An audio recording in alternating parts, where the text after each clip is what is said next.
കഥകളും ചരിത്രവും ഉറങ്ങിക്കിടക്കുന്ന രാമേശ്വരം.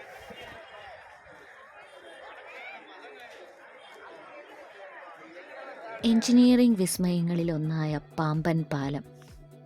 തമിഴ്നാട്ടിലെ രാമനാഥപുരം ജില്ലയിൽ രാമേശ്വരം ദ്വീപിൽ സ്ഥിതി ചെയ്യുന്ന പ്രസിദ്ധമായ ശിവക്ഷേത്രം രാമേശ്വരം രാമനാഥസ്വാമി ക്ഷേത്രം. മുൻ രാഷ്ട്രപതി ഡോക്ടർ അബ്ദുൽ കലാമിൻ്റെ ജന്മവീട്.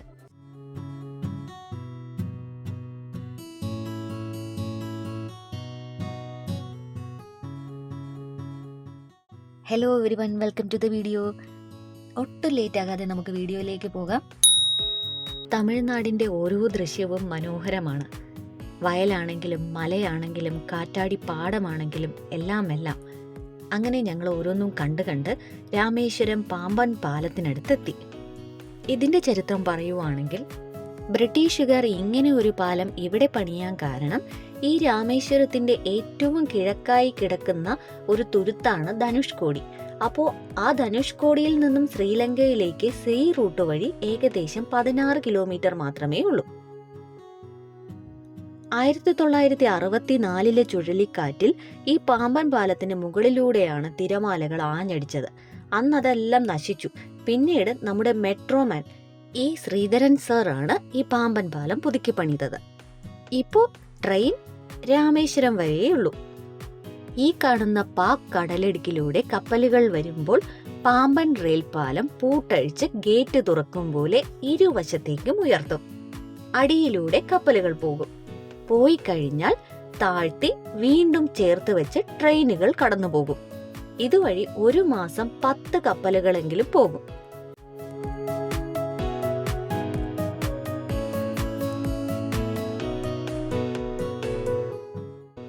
അങ്ങനെ ഞങ്ങൾ എല്ലാവരും കുളിച്ച് റെഡിയായി രാമേശ്വരം രാമനാഥസ്വാമി ക്ഷേത്രത്തിലേക്ക് തൊഴാൻ പോവുകയാണ്.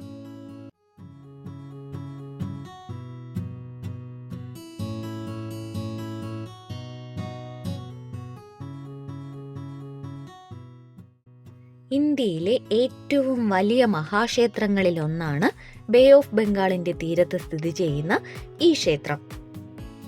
ഇവിടുത്തെ മറ്റൊരു പ്രത്യേകത ഇതാണ്: അഗ്നിതീർത്ഥം. ഇവിടെ കുളിച്ചാൽ സകല പാപങ്ങളും തീരുമെന്നാണ് ഭാരതീയർ വിശ്വസിക്കുന്നത്. ഇവിടെയാണ് സീതാദേവി ലക്ഷ്മണനോട് തീ കൊളുത്താൻ ആവശ്യപ്പെട്ടതും അതിനുള്ളിൽ ഇരുന്നതെന്നുമാണ് ഐതിഹ്യം. അതിരാവിലെയാണ് നിങ്ങൾ രാമേശ്വരത്ത് എത്തുന്നതെങ്കിൽ ആദ്യം ചെയ്യേണ്ടത് സ്ഫടികലിംഗ ദർശനമാണ്. എല്ലാ ദിവസവും രാവിലെ 5 മണിക്കും 6 മണിക്കും ഇടയ്ക്ക് സ്ഫടിക ദർശനം അനുവദിക്കും. 5 മണിയാകുമ്പോഴേ ദർശനത്തിന് നീണ്ട ക്യൂ ഉണ്ടാകും. അതിനാൽ അതിരാവിലെ 4 മണിക്ക് തന്നെ എത്താൻ ശ്രമിക്കുക. ഇനി ക്ഷേത്ര പരിസരത്തെ ചെറിയ സ്റ്റോളുകളിൽ നിന്ന് പ്രഭാത ഭക്ഷണവും ലഭിക്കും. ദോശയും ഇഡ്ലിയുമായിരിക്കും കിട്ടുന്നത്. അതിനുശേഷം ഇവിടുത്തെ പൂജാരികളുടെ സഹായത്തോടെ ചില പൂജകൾ ചെയ്ത് കടലിൽ 36 തവണ മുങ്ങിയതിനു ശേഷം ശ്രീരാമനാഥസ്വാമി ക്ഷേത്രത്തിലെ 22 തീർത്ഥങ്ങളിൽ സ്നാനം ചെയ്യണം. 25 രൂപയുടെ ടോക്കണും എടുക്കണം. അതിനായി അവസാനത്തെ 3 തീർത്ഥങ്ങൾ കോടി തീർത്ഥങ്ങൾ എന്നാണ് അറിയപ്പെടുന്നത്. ഈ കോടി തീർത്ഥത്തിൽ കുളിച്ചു കഴിഞ്ഞാൽ പിന്നെ ആ രാത്രി രാമേശ്വരത്ത് തങ്ങരുതെന്നാണ് പറയപ്പെടുന്നത്. പക്ഷേ ക്ഷേത്ര പരിസരത്തിലുള്ള കാഴ്ചകൾ കാണാൻ പോകാം. ഇനി ഇവിടെ എത്തിച്ചേരാൻ തിരുവനന്തപുരത്ത് നിന്ന് നാഗർകോവിൽ, തിരുനെൽവേലി, തൂത്തുക്കുടി, രാമനാഥപുരം വഴി രാമേശ്വരത്തെത്താം. ഇടുക്കി ജില്ലയിൽ നിന്ന് തൊടുപുഴ, കുമളി, തേനി, മധുര, രാമനാഥപുരം വഴി രാമേശ്വരത്തേക്ക് 396 കിലോമീറ്റർ. കോട്ടയത്ത് നിന്ന് കുറഞ്ഞത് 9 മണിക്കൂർ യാത്ര, 414 കിലോമീറ്റർ. കുമളി, തേനി, മധുര, രാമനാഥപുരം വഴി രാമേശ്വരത്തെത്താം. ഇനി പാലക്കാട്, മധുര വഴി ട്രെയിനിലും വരാം. രാമേശ്വരം റെയിൽവേ സ്റ്റേഷനിൽ നിന്ന് 1 കിലോമീറ്റർ അകലെയാണ് ഈ രാമനാഥസ്വാമി ക്ഷേത്രം ഉള്ളത്. മധുരയിൽ നിന്നും രാമേശ്വരത്തേക്ക് 163 കിലോമീറ്ററോളം ദൂരമുണ്ട്. പക്ഷേ എയർപോർട്ട് ഇല്ല രാമേശ്വരത്ത്. മധുരയാണ് ഏറ്റവും അടുത്തുള്ള എയർപോർട്ട്.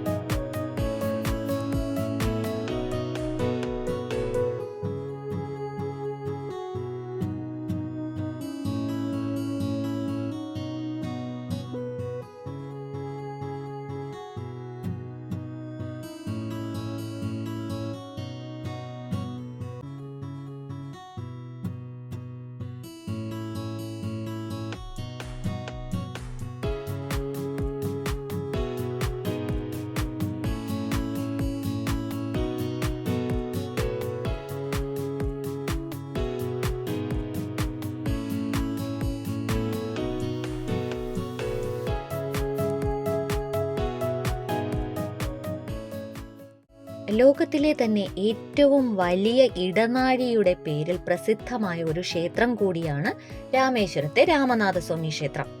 കിഴക്കോട്ടാണ് ക്ഷേത്ര ദർശനം. ഇന്ത്യയിലെ ഏറ്റവും വലിയ മഹാക്ഷേത്രങ്ങളിലൊന്നായ ഈ ക്ഷേത്രത്തിന് 3 ഇടനാഴികളാണ് ക്ഷേത്ര മതിലകത്തുള്ളത്. ഇവയിൽ പുറത്തുള്ള ആദ്യത്തെ ഇടനാഴിയാണ് ലോകത്തിലെ ഏറ്റവും വലിയ ഇടനാഴി.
ഇവിടുന്ന് ഞങ്ങൾ നേരെ പോയത് 1 കിലോമീറ്റർ അകലെയുള്ള കലാം ഹൗസിലേക്കാണ്.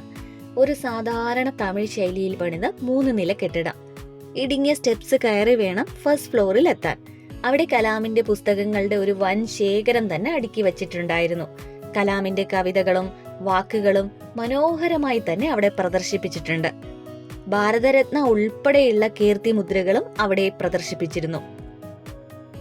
അതിന്റെ സെക്കൻഡ് ഫ്ലോറിൽ ചൈനീസ് ഐറ്റങ്ങളുടെ ഒരു ഷോപ്പാണ്.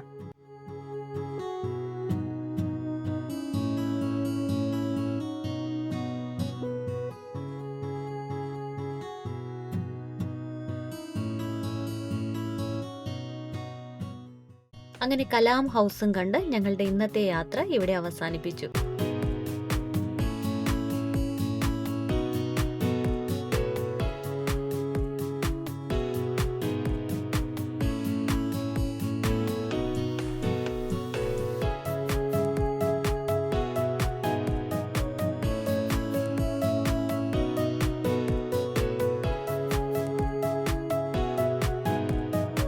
നാളത്തെ പുലരി ധനുഷ്കോടിയിൽ.